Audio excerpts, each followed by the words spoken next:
एक धक्कादायक बातमी आपल्या हाती आली आहे.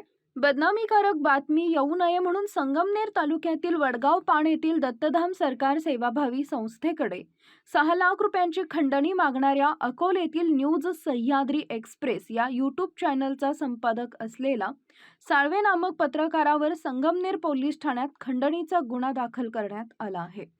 संगमनेर पोलीस ठाण्यात शिवम राजेंद्र गडगे यांनी फिर्याद दिली असून 2024 सालातील जुलै महिन्यापासून दत्तधाम सरकारचे बदनामीकारक उद्देशाने साळवे व्हिडिओ चॅनलवर टाकण्याची धमकी देत असे. साळवे हा फोन करून किंवा व्हॉट्सअपवर कॉल करून संस्थेची बदनामी थांबवायची असेल तर तुम्ही मला पैसे द्या अशी मागणी करायचा. दिनांक 4 ऑगस्ट 2025 रोजी साळवे यानं व्हॉट्सअपवर 10 लाख रुपयांची मागणी केली. तडजोडी अंती 6 लाख रुपये देण्याचे ठरले. 3 लाख रुपये लगेच द्यायचे आणि उर्वरित 3 लाख नंतर द्यायचं असं ठरलं. दिनांक 5 ऑगस्ट रोजी धांदरफळ फाटा या ठिकाणी भेटून 4 लाख रुपये देण्याचे ठरलं. मात्र साळवे यानं पैसे घेऊन अकोले बस स्थानक परिसरातील त्याच्या कार्यालयात बोलवले. साळवे यानं जुलै 2024 ते आज पावेतो दत्तधाम सरकार दत्त दिगंबर सेवाभावी संस्था व या संस्थेत येऊन आमच्या कळत नकळत संस्थेचे भाविकांचे व्हिडिओ आणि ऑडिओ काढून ते न्यूज सह्याद्री एक्सप्रेस यूट्यूब चॅनलवर प्रसारित करून संस्थेची बदनामी केली. तसेच क्लिप व्हायरल करण्याच्या उद्देशाने आम्हाला भीती घातली. तुमची बदनामी थांबवायची असेल तर 10 लाख रुपयांच्या खंडणीची मागणी केली.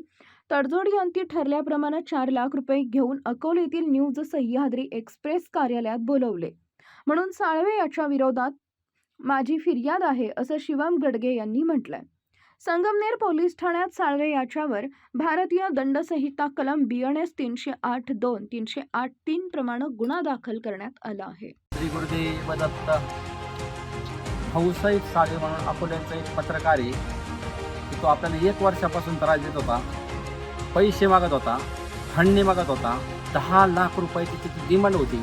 आपल्याकडे काही पैसे नव्हते, पण आज 8 दिवसापूर्वी त्यांनी दुसऱ्यांना पैसे कबूल करून 20,000 रुपये एखाद्याला कबूल करून उलटपालटा आपल्याविषयी बोलायला लावलं आणि तो व्हिडिओ अपलोड केला आणि मला धमकी दिली तर 10 लाख रुपये मला खंडणी पाहिजे. 10 लाख रुपये माझ्याकडे काही नव्हते, तर मग मी 6 दिवसापासून पैसे गोळा केले. 4 लाख रुपये त्याला आज दिले रोख. त्याचे नंबर पण मी लिहून घेतले.